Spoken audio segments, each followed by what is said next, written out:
You sound wonderful. I'm excited. I'm like, it was so nice to see your name on my recording docket today. I'm like, oh yeah. So you know the drill. How many times have you been on the podcast now? Like more than once, right? No, I have not. This is my first. This is my Shut first. up. Yeah. How is that even possible? I I feel don't know, like but it's okay. Like I crazy to uh me. I listen to your podcast all the time. This is what I do when I'm driving.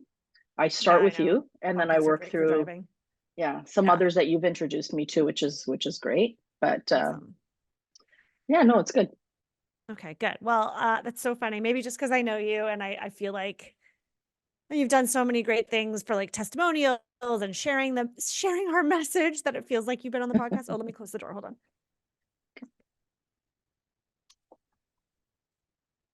Well, so you know the drill if you listen to the podcast. I So do. in a second, I will clap and then I'll welcome you and then ask you to kind of just introduce yourself, like give us the Coles Notes version of who you are and what is your business and where are you located. Um, and then we'll just dive right in. At the end, nugget of wisdom can be something we already talked about. That you just feel like you want to really drill into everyone. That's not the best way to describe it. Or Yep. something we didn't talk about at all. And then at the Okay. end, I'll say thank you and then just wait. I'll hit stop recording and then we can talk for a bit before we have to hang up. So I'm not leaving you. I'm just like trying to stop recording.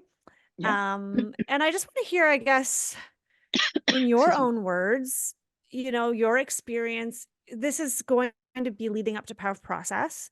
So it is going to be a little bit more focused on that. I know you've done lots of things with me and you've got all kinds of wisdom to Right. share. But if we can maybe even share some concrete examples, talk about when you did it for the first time, where you were at in your business. You can also talk about the other programs you've done with me. But you just keep thinking about, if this was you 4 years ago, what would you want to know? What would you Right. want to hear? What would maybe be what you needed to hear for you to take action? Are you okay? For you to take action and like sign up for Power Process, like just thinking about that sort of mindset. But Okay. just an organic conversation, really. And if there's anything that you feel really want to make sure you include, we can include it. Is there anything that you want to like make sure we don't miss? Not really. I mean, I've made my notes, so my place is like full of notes, but um like I think like I'm a huge cheerleader of the program, you know that. So I really wanted to, just let people know how it really helped me, and how the community helped me. So if you're okay with me talking about Designer's Room and Please, absolutely. Yeah, yeah, yeah. This is yeah. like, I don't want this to feel Um, like a sales pitch either. Like, it just should be really organic. no, no, But at and the because same I time, I feel free believe to in rave. it. I believe in it, Exactly. and like I really wouldn't be here if I didn't find this. So I want that to come across. All right. I'm Rebecca Hay, and I've built a successful interior design business by trial and error, podcasts, online courses, and so many freaking books. Over the last decade, I've grown from an insecure student to having false starts to careers, and now I'm finally in the place where I want to be. Throughout my journey, it's been pretty obvious that I'm passionate about business and helping other entrepreneurs do the same. Each week, I'll share tangible takeaways from my own experience and the experiences of other badass women to help you build your confidence and change your business. Betty, I'm so excited to have you on the podcast. For those listening, we were just chatting offline and I'm like, so is this like your third time on the podcast? And you were like, nope, this is my first time, which goes to show I just feel like I already know you so well. It was shocking to me that I haven't interviewed on the podcast before because you're just such a natural fit. So welcome. Thank you very much for having me. Why don't you maybe just in your own words, let everyone know who you are and what you're all about? Okay. My name is Betty Simtikidis. I am the founder of Simply Designed by Bet, which is a uh, boutique interior design studio in Toronto. I started I started the company. It's been a few years now during the pandemic, and here I am. What was going to be a couple of years has touch wood, moved on to a few more, and I'm very excited that I'm here. So if you started your business in the pandemic, tell us a little bit about what you were doing before that. So my background is in learning and development. I was in worked in the corporate world for almost 30 years. I'm dating myself. And I was learning and development. I did project management, change management in different law firms. And the whole time, from a young child, I've always been interested in design, and I've always helped family and friends with design. I've done obviously my own home, but I've always helped others. And while I was working, I, like I said, always helped others. So I had that little bit of a creative outlet from that perspective, but it was more of a hobby and not paid. Um, but I was in corporate, doing my thing, liking, not necessarily loving. My passion has always been design. But I found some joy in learning and development. Definitely project management. I like that part of it as well. I love that. Thank you for sharing that. You may have dated yourself, but I do think it's really important to share that because so many designers, I feel like this has been like, I feel like I'm a bit of a broken record these days. I talk about this almost on every episode that most design firm owners that I get to talk to, and that's a lot, are coming at this as a second, third, fourth career. And I love hearing that you not only came at it as like a second career, but your first career spanned 3 decades. So, like, that must have been a big change. And we don't have to go too far down that rabbit hole, but I would love to hear, like, how does someone go from 30 years in the corporate world to running an interior design business? Like, what was that transformation like, and what sort of pushed you to make that call? So I think people always ask me like, why don't you start your own business? Why don't you do design full time? And there was a point, sort of in the middle of my career. Well, actually, before I even started my career in learning and development, I always wanted to go to design school. And there's a long story behind that, but essentially, I just didn't have the right information, and the right support. I didn't know anyone that was in the industry, so I totally chickened out and went to do something completely different. And within that time in the corporate industry, I changed my career within there a couple of times. So I started off as a legal assistant in a law firm and moved into learning and development. I did some HR and then ultimately landed in learning and development. I I'm the type of person that I like to be challenged. I like to grow. I love new things. I love trying, like, I love working on projects. I love that sort of thing. And I got to a point where I knew that I needed to make a change, but I wasn't sure what that change was. And I thought that sometimes you don't know what you don't know. So I enlisted the help of a coach, and just to really navigate, like, where can I take my experience and what else can I do that exists that I'm not necessarily aware of. And she kept saying to me, like, why aren't you considering design? And I'm like, come on, I can't. I'm not leaving this job like to do that and start from scratch at this age. This is ridiculous. Like, why? You love it, and if you want to do something, I'm like, nope, totally not doing that. And then a series of events occurred. I was not happy. I knew I needed to make a change. And I got a call from a friend who, it was during the pandemic. So I'm in technology learning. We are working 18-hour days, 18-hour days, 20, like 7 days a week. It's chaos trying to get everyone sort of up and running on the tech world. And I get a call from a friend who says, we've decided we're not going to move, because they were living in their home for a few years. They were looking for a home with a better layout. We're going to stay in place, but we want to renovate our house and we want to hire you to be the designer. And I was like, let me think about it.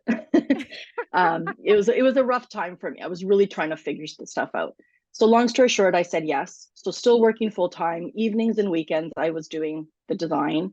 Things were shut down. I was actually like FaceTiming stores like Seat. They were walking me through the stores, and I was picking tiles they were delivering to my house. It was chaos. But while I was doing that, still working full time, I got a call from another friend who said, I heard you're helping so and so I'm in a similar situation. Can you help me out? In the meantime, I'm still working with a coach who's saying, I don't know, maybe there's some momentum here. Maybe you want to see how that It's kind of, like where that you were leads in you. denial. You were in Oh, denial. totally. And I'm like, no, no, no, this is not, I'm still not walking away. And ultimately it got to a point where, we had a serious conversation in our household. Is this something that I could do? And it felt like it was the right fit. And out of complete and utter fear, I left my full-time job to keep the momentum going for 2 years to see how things were going to go. And we decided that as a family, that was something that was possible. And that's kind of how it got started. Yeah. And like I literally had just put out an Instagram account, just trying to get myself out there to do a side hustle, just to get that creativity out. But the universe, it was just so weird the way everything happened. I believe in the universe um, was sending me a message, and I finally heard.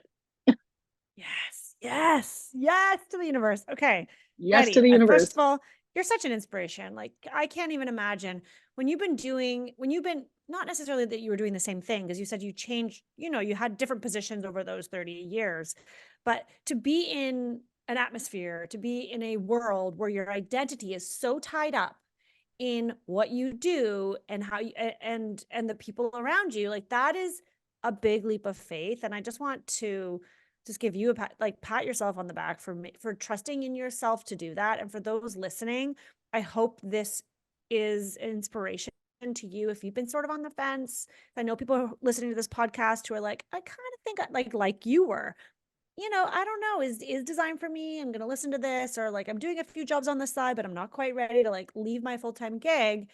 I just think this is such an inspiration. So 2020, we're in the pandemic. Things are starting to pick up, as we all know so well. That was like the boomingest, busiest time for our industry. It was just on the heels of the pandemic. When did you find me and the power of process? Like, tell me about that evolution, because it sounds like you were already like you were all in all of a sudden with these projects and you were super busy. How did you end up taking power of process? So before I got the call from my first client, um, I knew that I wanted to do that little side hustle and not have a hobby as much. So, but knowing I didn't want to like fully, I started a few years before. I had started reaching out to I like looked at different schools, saw some students that were saw some designers that were former students of some of these schools, and thought, let me reach out, because what I was worried about was I really didn't understand the business side of design, like creativity wise, design wise. I felt like I had enough information to get started, but I really didn't feel comfortable on the business side. And after reaching out to a few, some of them didn't return my calls, and others were just not kind in sharing information. And I thought, wow, like I don't feel comfortable, kind of left that a bit. And then again, when I started getting a little bit more serious about it, I started looking into, I found your podcast, and I can't remember if it was through Instagram or however I found it. Coming from learning, I'm a lifelong learner, so I was seeking out ways in which to find information that was going to be helpful, and I came across your podcast. At that point, you had just done your first POP, your first power process, but I totally like was excited to find somebody that was going to share information about this industry from the back, like the back end where you see the business, and that was like really exciting for me. And from there I picked up, like really started following you, started following, actually attended one of your Zoom calls, and that was just so, it was very enlightening to me, because in that Zoom call you had a group of people that were like-minded, that were sharing information, and I just sat and listened. I was so happy to be around people that wanted to share information. Yeah, yeah, totally.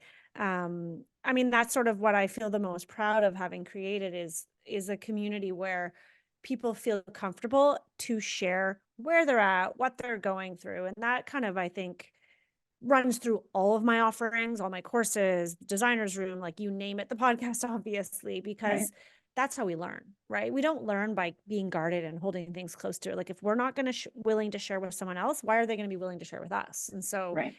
it's so much about that. And that's so amazing. So you knew you needed to learn about business. And so you were just like, yep. Like, did you have any hesitation taking the course? Were you like, oh, I don't know if I'm ready for it? Or were you like, okay, when is she doing this again? I need to get in it. Oh yeah. I was, when is she doing this again? And you had just finished it. So the next course was marketing momentum. Oh my I gosh, had a momentum marketing course. momentum Yeah, that was my marketing. first course, actually. Right. Yeah.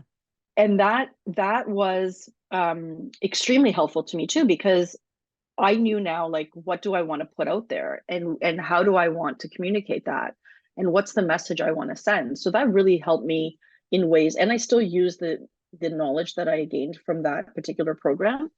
Um, so that was the very first thing that I did, and then I became a member of Designers Room, and then once POP came up again, I was on that. Like, I was on that.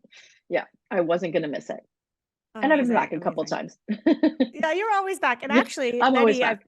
I should have mentioned this earlier, but Betty's been an incredible ambassador. So thank you so much. You've always, not maybe not always, but I think almost always volunteered to be an ambassador inside Power of Process, which essentially is alumni who've gone through the course, who are comfortable and willing and confident to share and help the other designers who are just taking the course for the first time, and help to lead those study hall sessions. We have these weekly Zoom calls that are study hall sessions, and they're not necessarily run by me. In fact, they're run by other designers who've taken the program, and it's an opportunity for people to ask questions, but then share with each other. And thank you so much. You've been so invaluable. And also what I love about your involvement beyond having been a student of the course is that you come from that background of education and learning. And so like you and I have had conversations, we've gone for lunch, like in Toronto, and we've had Yeah. conversations where I'm like, help give me feedback on my teaching style. Where can I improve? And how can I, what do I do well? And you've been so helpful to me. And so thank you for that. But along those veins, like, let's talk about that aspect. Like there's lots of courses out there. What makes our process and maybe just the way I teach different, in your very qualified opinion, having So been a student and I someone who told you, comes you're from that like world? fantastic from a learning and development standpoint, like 100%, like great program. It's I mean, anytime you put something out from a learning perspective, you want to make sure that you've given people an example, let them put into practice what you've taught them, and then sort of check to see how they've done with it. And what I like about POP is exactly that. There's a little bit of asynchronous learning. There's a lot of time to speak with others and get their experience, get their input, and then put into practice what you've just learned. And for me, the reason I've done POP a few times, sorry, I'm calling it POP and POP, and I know That's okay. it's kind Everyone of, calls it pop. I yeah. should just start. So I think with me, what was the most beneficial with it is that, and I think the timing of when I took it also was helpful for me, because I had done a couple of projects, and now here I am really reflecting, what do I like and what do I not like? What worked and what didn't work? And when your learning sort of makes you take the time to think through that specifically for yourself and how it works for you, like that's fantastic. And I think for anybody that does do the course, thinking about what your experience has been and how you want to, you know, hone your business, that I think is the most invaluable part. So there's a lot, like I still haven't completed it 100%, in the sense that I have all the pieces. I keep tweaking them, and like at the end of this last year, I looked back and said, what was missing from my process based on what I had learned, from when I first did it to my experience of using it. How can I improve it again? And I think I will always do that. And I think I get the vibe from other designers in the program that are part of the group that are in the same boat, right? Your needs Mhm. change, your business changes.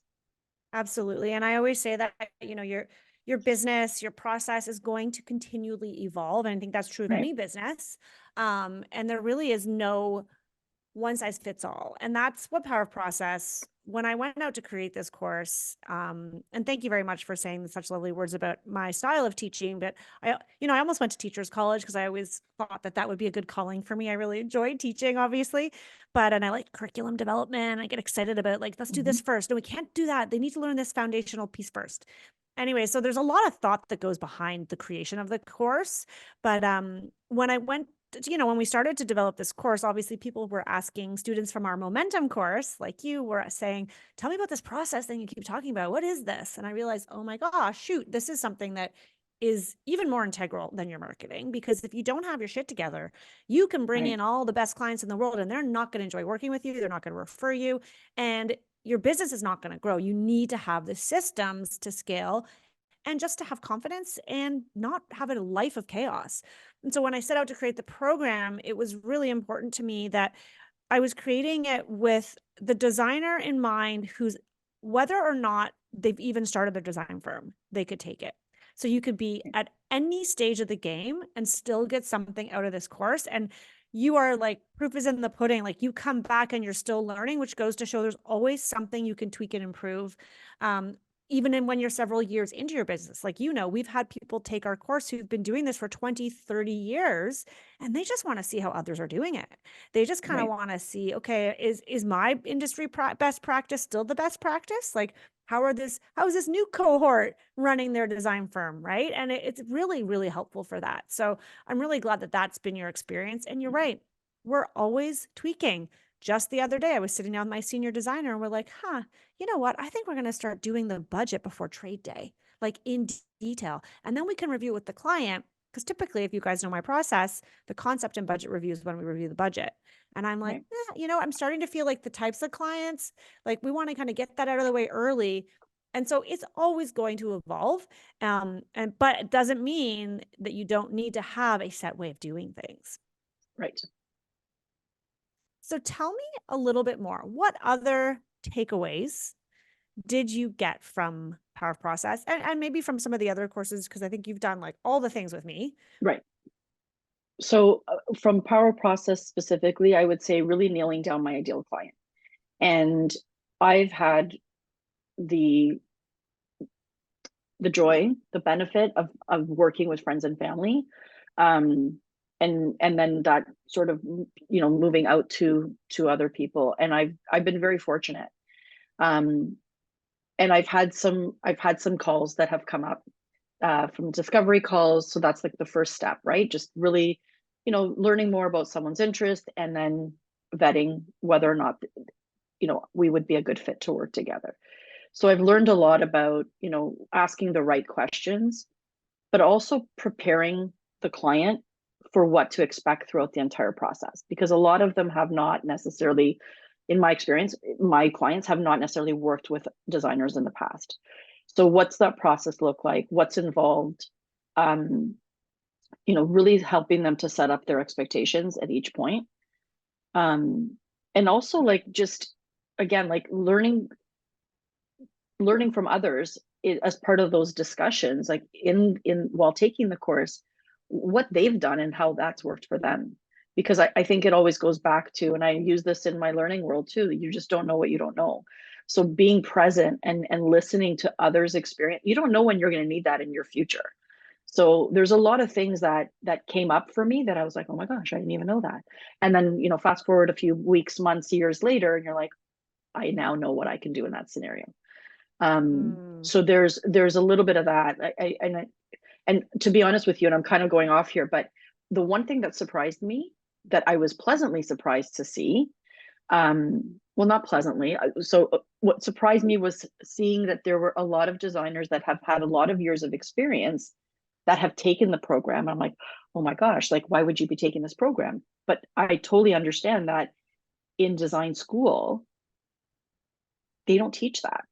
They don't give you that business side. And that's crazy to me. And I Mm-hmm. did some Mm-hmm. learning on I did go to design school. I didn't end up completing design school because of some circumstances that did occur for me. But the programs that I did take, there was really nothing much, very like scratching the surface on um, running a business. Yeah. Yeah. And that's, I think, I know it's such a, I mean, not to knock the schools, like hey, if you're listening and you teach at one of these schools, like let's partner together. Like, how can I Yeah, help teach this to designers? right, But it is something that you do start to see that a lot of designers reach out to me on Instagram and they're like, what should I do first? Should I go to school? And I always say, it really depends on who you are.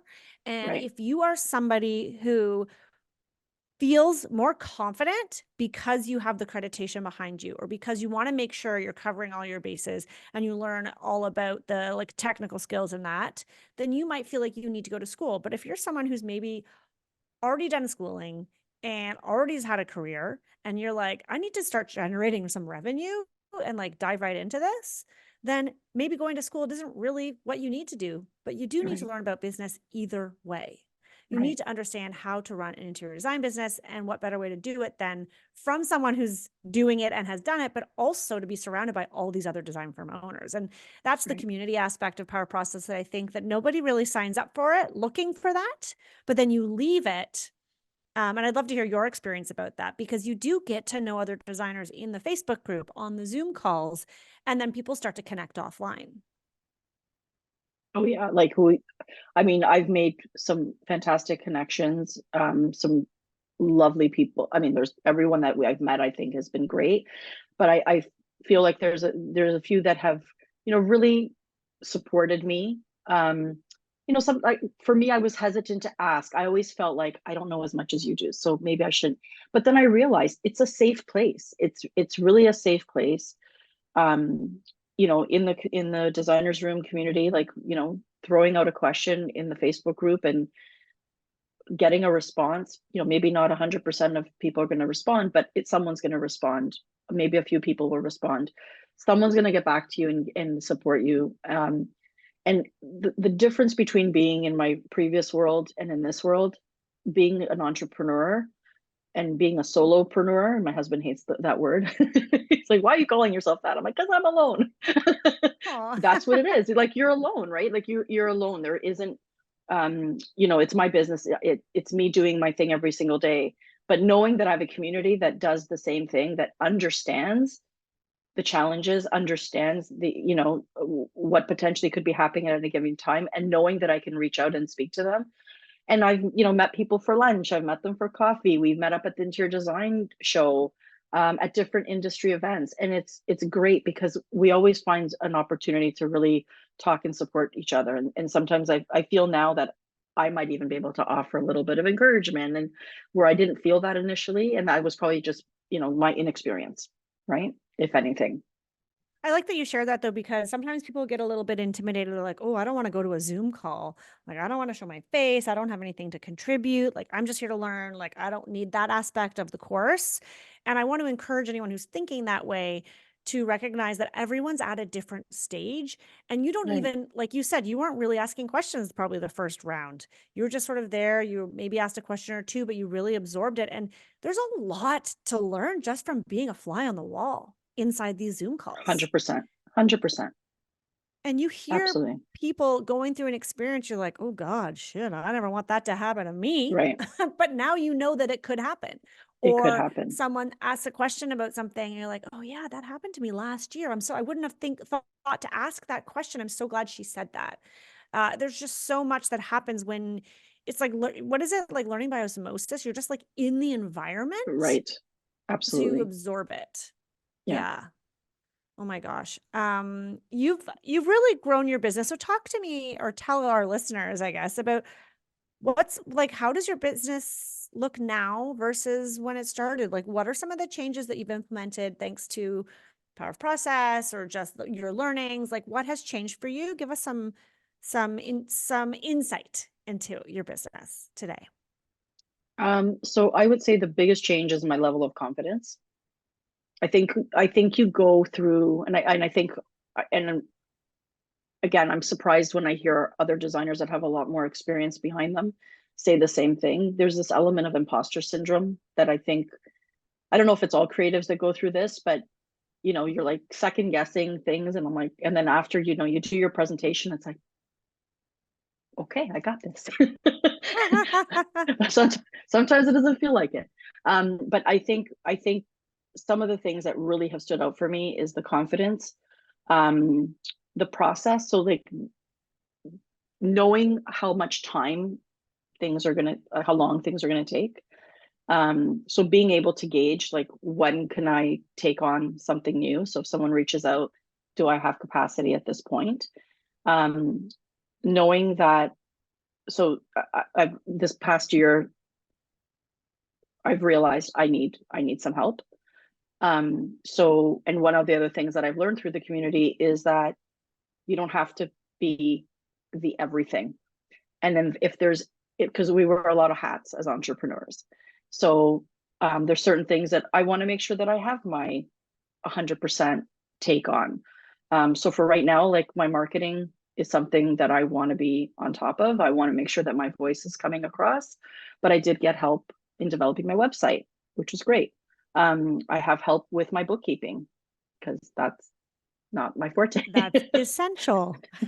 Yes. That's not, um, getting help. So a couple of different freelance people helping me with some of the other things that are going on the day to day that people don't see. That there's a lot of admin that goes on, and then there's the creative side. So right now I'm taking care of most of the creative side, and well, all of the creative side, but getting help on things like admin, drawings, um, site measurements. Like people are coming out to help me on some of the installations. I love that. Yeah, Yeah, you've been saying you need some help for a little while now, and I keep saying you yeah, got to get some help. yeah, So good. So, yeah, so good. yeah. No, it's Um, great. so tell me, I guess, a little bit more about where you're headed. Like, where do you see Simply Designed by Bet moving in the next sort of phase of your business?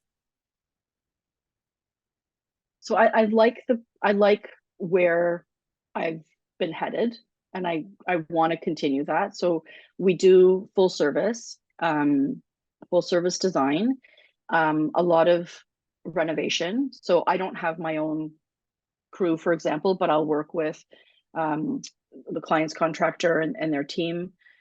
Um, and I like building those relationships and having the opportunity to work with people that are like-minded and have the same integrity and value that I do. So I want to continue to foster some really good relationships to be able to have people that I can go to whenever I have projects of that nature, Like if you trade will. partners, right? Sort of like Trade go to partners, your absolutely. trade Yeah. partners yeah, repeat Yeah, trade partners. absolutely. Because then it just makes things easier. You know how they work, they know how you work. It just makes it a better experience for the client. And I think ultimately, like my goal is to just provide a really good experience for a client. I think, ultimately, why am I doing this? Right? I mean, it's for Mm. them, to make sure that they're happy in what they get. And I'm always trying to make sure that the client is getting what they want out of their experience and out of their investment, because it really is an investment. So really trying to hone the experience. I'm not necessarily, I think full service for design, full service for decor, or both is really where I want to stay focused.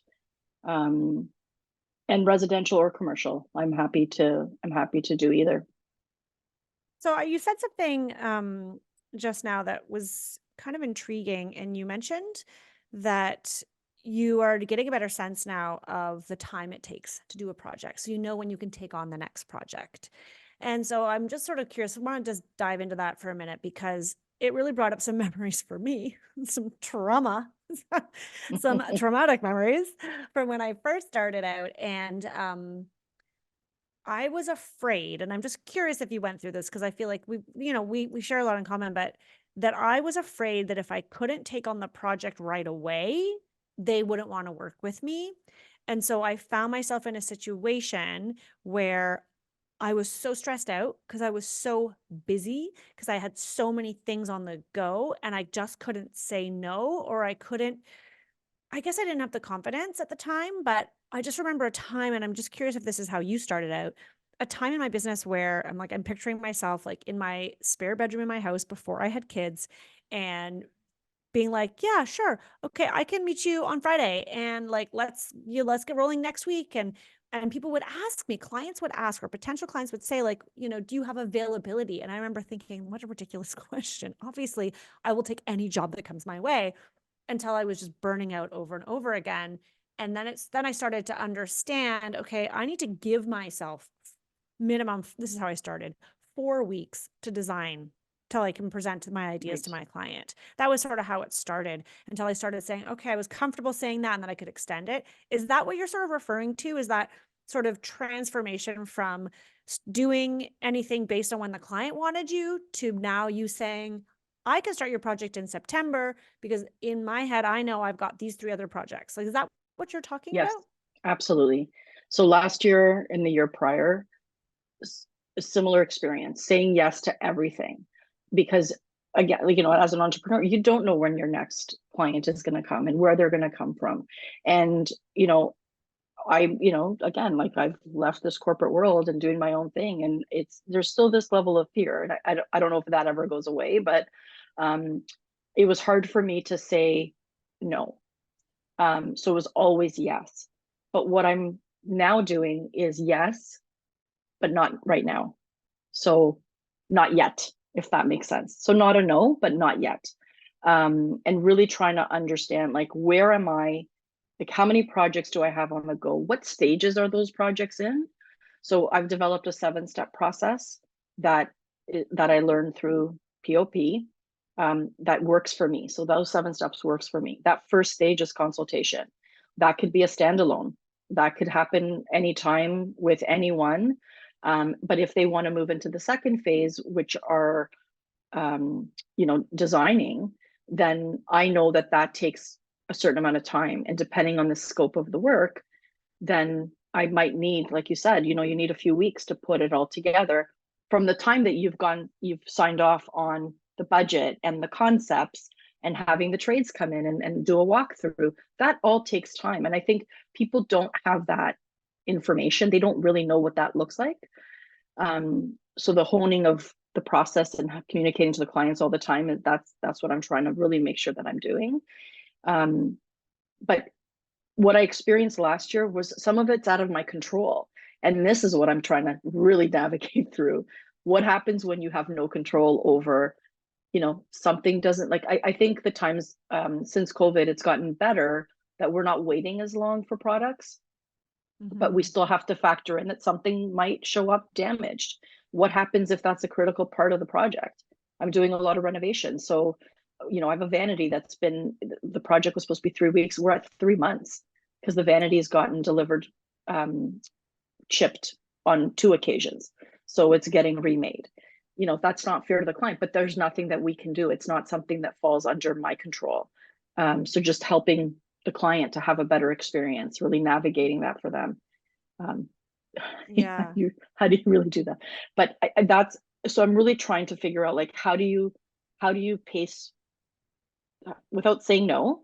How do you pace yourself? How do you pace that project? And then, like, this year, I'm really trying to focus in on bringing in help in places where I can use it to help me get through that process and it not being 100% on me.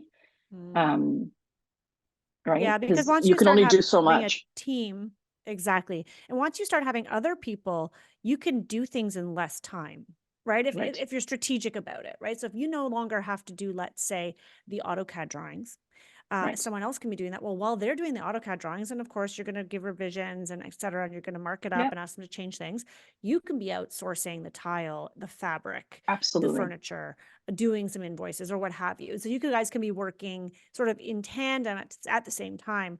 But what I think I'm hearing, and I just, for those who are listening, is this sounds like a dream probably for some of you listening. You're like, oh my God, I don't know how long these projects will take. Like, how am I supposed to predict that? How am I supposed to know when I'm ready to take on the next project? And I will say it starts with having a freaking process, because Absolutely. if you have a, let's say, 7-step process, you know that you have 7 milestones you have to hit. Okay, let's now put those milestones down on paper. When do we anticipate those dates might be? Okay, given this scope of work, and this is what you're talking about, given the scope of work, this is a kitchen project. We're just doing the kitchen. We're not touching the rest of the house, but the kitchen is such and such a size. How long will it take me to get to that first milestone? Okay, let's map it out. And that's where it really acts as like not just your foundation, but kind of like a framework so that Right. you can then start layering those projects on top. And you know, we get to a point in our design firm where I never want to be in the same phase of a project as I never want to have two projects that are exactly at the same phase and same step. I find it overwhelming. I'm not one of those people who likes to go furniture hunting for 3 different projects. I used to try that. I'm like, oh, I'm just going to kill 3 birds with 1 stone. I was so distracted. I couldn't remember which Right. project I was looking for. And so that's how I function. But until you have a process, it's really hard to start looking ahead. Would you agree? Absolutely. Like the very first job that I took on, and I'm so glad that they were my friends. They were very patient, but I also know that like we went shopping together for everything, right? And after Yeah. that project ended, I said, like they've referred me to so many people, which is fantastic.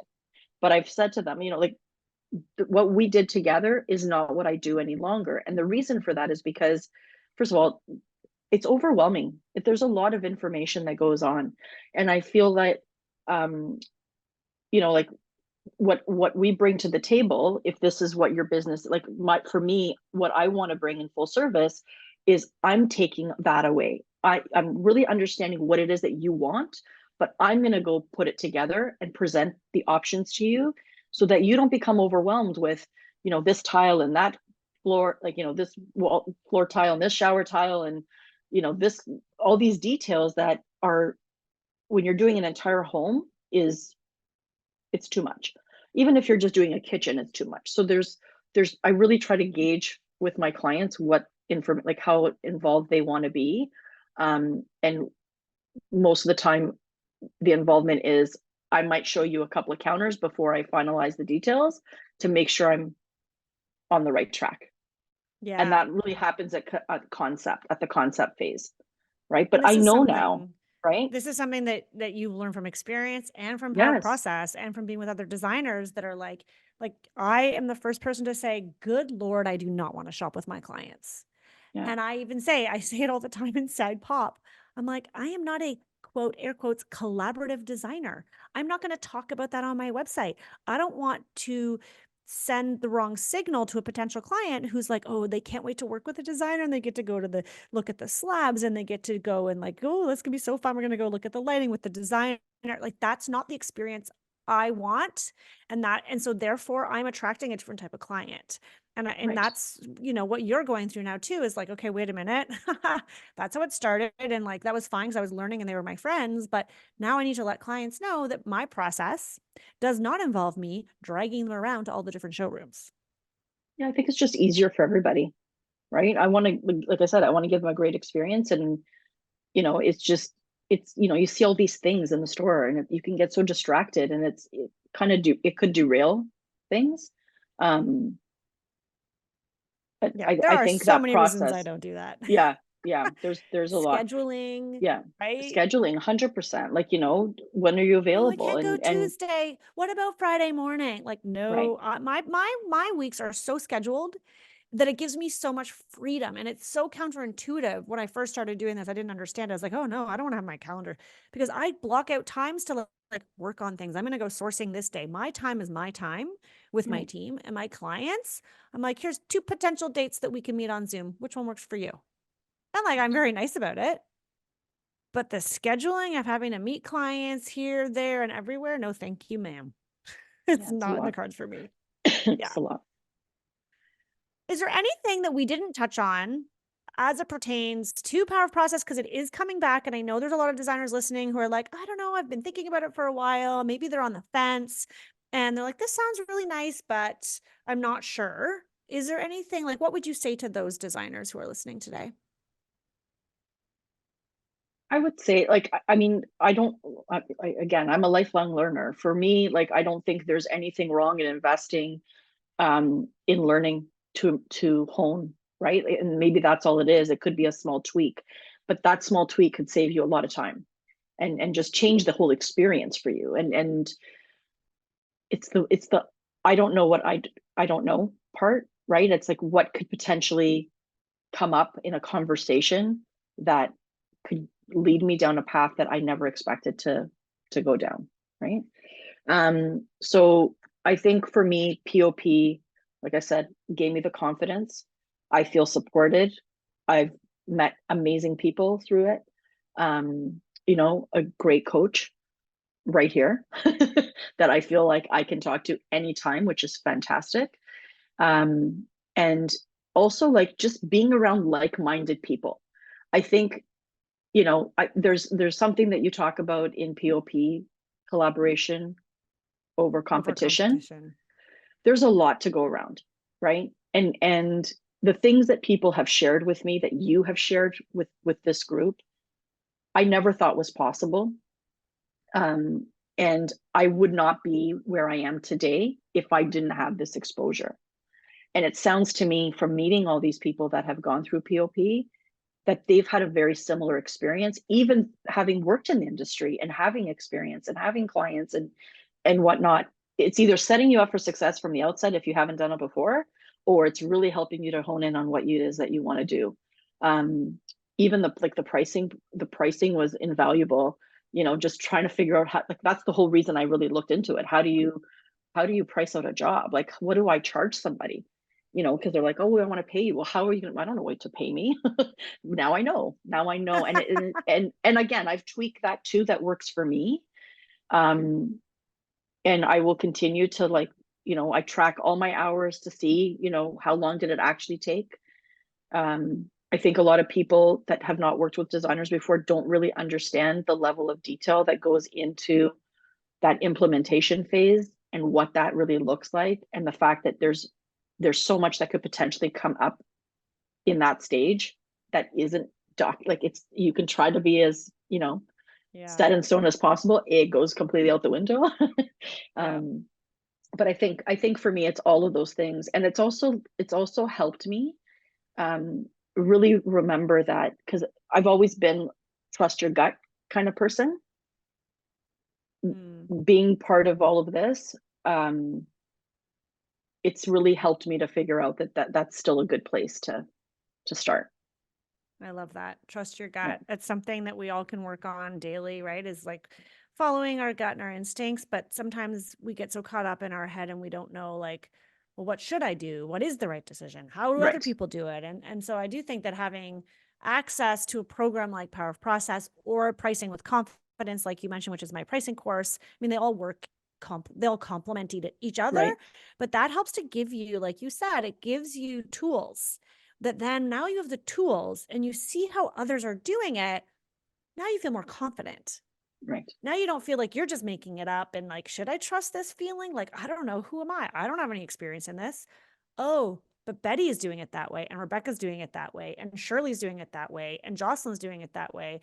And okay, yeah, I can charge this. Or I can say I'm not taking you to showrooms, because you see that there's a community of people who are doing it. Now, everyone does it differently, but it's still so confidence building. And I love that you said the biggest takeaway for you was confidence, because that is, somebody asked me a couple of years ago, they're like, well, like, what is the big, you're trying to figure out the marketing to like get people interested in the course. And they're like, well, what's the big takeaway? Like, what are people leaving with? And I'm like, confidence. Like I'm instilling confidence in these women. And the person, this like was a marketing person. They're like, you can't sell confidence. Sorry. Can you come up with something else? And I was like, yeah, but that's it. And they're like, well, people don't want confidence. I'm like, no, I think they do. I don't know. And then I'm like, do they? I wanted confidence. I'm like, I do. I Absolutely. do. So it's made for people like me. Yeah. No, I mean, amazing. like, when you start off in a, like, for me, there's a lot of fear, right? The fear of the unknown was a big one. Not knowing what to expect and not knowing how things might go and not knowing whether or not you're going to succeed, right? One job at a time, right? Like it wasn't even about just in general. It was just one job at a time how are things going to go? And just knowing that I could do these things a little bit differently. And again, like, everybody's different. You don't want to take somebody to a showroom. Someone else might only want to take them to a showroom. And then there's everything in between. What's right for you? And I think this helped me figure out what I really, really loved and what I really needed to what I was missing and what I needed to kind of let go of. Right. And I've been very fortunate. Like like I said, I've had fantastic clients that, I'd love to work with again, but the experience is different. As we go along, my process is changing to make that a much better experience for everybody. So sorry to all my previous clients that went through the chaos of the beginning. I do think on that. Actually, I went for dinner the other night with a girlfriend of mine. She was one of my first clients, similar, a friend. We did a big run out and their house looked beautiful. It was in a magazine and everything. But I'm sitting there thinking like, gosh, how different my business is now from that time. And I'm thinking like, I don't even, I almost want to ask her, but I didn't, like, what was the experience like of working with me 10 years ago? Because like, that must have been stressful. I've asked. And I think that comes from the learning. It's that, that, what's your experience? What was your experience like? Where can I make any improvements for, if we work together again or for anyone else that I work with? Yeah. But Really I will say, because you mentioned published, the very first house that I got called to do got published last year. And congratulations. thank you. Very happy about that. Super proud. And I had it photographed, obviously, and setting up for that photography of a whole house. The photography course that we did with you, fantastic. Like it just helped me because I would not have realized how much time and effort would go into that. I forgot about that photography course we did. Yeah, it was so a workshop. Good. I got to release that one so people can get it, because you're right. It was so good. It was so detailed. And it was a photography and publishing workshop, and you got published. Frick, that's amazing. I got published. Yeah. Oh my gosh, I love it. Yeah. I could talk to you all day.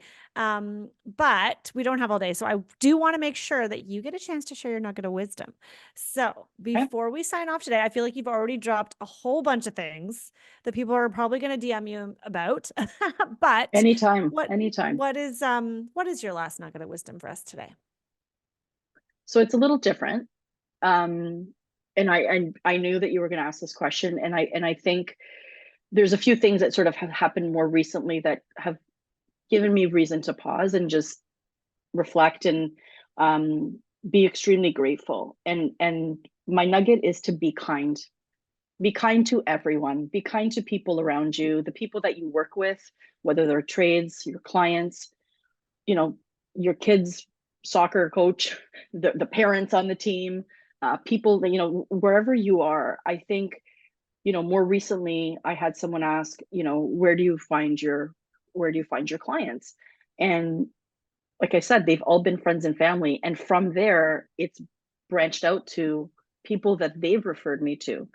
And so, I think a level of that is also kindness. It might be, process is great, but if you have someone that you don't really like to be around, or you don't feel like is listening to you or nice, then maybe they're not going to call you back. Maybe they're not going to tell somebody else about you, even though your design is beautiful, right? But there's people that I've met years ago that have reached out to me, that have referred, that I'm so grateful and humbled by, because obviously you leave an impression, and it's not about, whether they like you or not. It's more about like how you make people feel. And I think, you just never know how that's going to come full circle at some point in your life. And I feel so grateful for all the people that have supported me throughout this journey, and that have cheered me on. Because I'll get that through LinkedIn. I'll get that through Instagram. I'll get that people that I haven't seen in a while. I bump into them in places.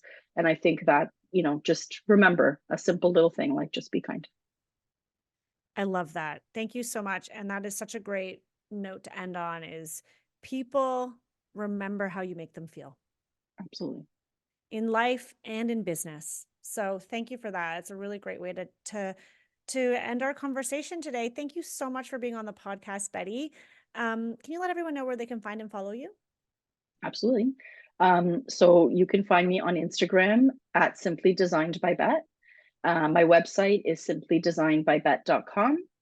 I'm also on LinkedIn. You can find me, Betty Simtikidis. And yeah, please feel free to DM me. I'm more than happy to chat. Any questions anyone might have about the process, about the program, designer's room, my experience, whatever that is. Thank you so much. One last question I do have for you. Do Okay. people call you Bet? Yes. I feel like I've So probably asked you this before. no, so my name is Betty. I'm not a fan of my name personally, and my closest friends call me Bet. And yeah, they All do call right. me Bet. Yeah. I mean, it makes sense. If simply designed by Bet, there's a reason. Yeah. Yeah. Love it. Okay. Thank you so much, Betty. And we will probably see you again in the very next Power of Process. Thank you so much. Well, how lovely is Betty? Thank you guys for listening to that conversation. Betty, thank you for coming on here and sharing how Power of Process has impacted you and given you the confidence to really build your interior design firm. I love hearing these stories. I also love your nugget of wisdom. It's a really great reminder for all of us that being kind to other humans is only going to do good in the world. And eventually, karma, man, it comes back at you. And how you make people feel matters more than anything else. And I think a lot of us as designers, we know the power of being kind, but sometimes we forget that it's how we're going to make our clients feel. It's how we make the people feel that are our trades, the people in our lives. And they're the ones who are then going to likely refer us. And we're all just going to have more fun as a result. I love that Betty has really learned to take the time it needs to do a project and not take on too many projects at the same time, because it's just a recipe for burnout, and is following and constantly revamping and tweaking her process. So Betty, thank you so much for sharing your wisdom today. If you guys want to join us inside POP, I am almost certain you will get a chance to connect with Betty inside POP, the Facebook group, the Zooms. Please come and join us this time around. It's coming back. You can find out more if you go to rebeccahay.com/power of process. And I look forward to supporting you on your business journey, just like Betty inside POP. I'll see you there.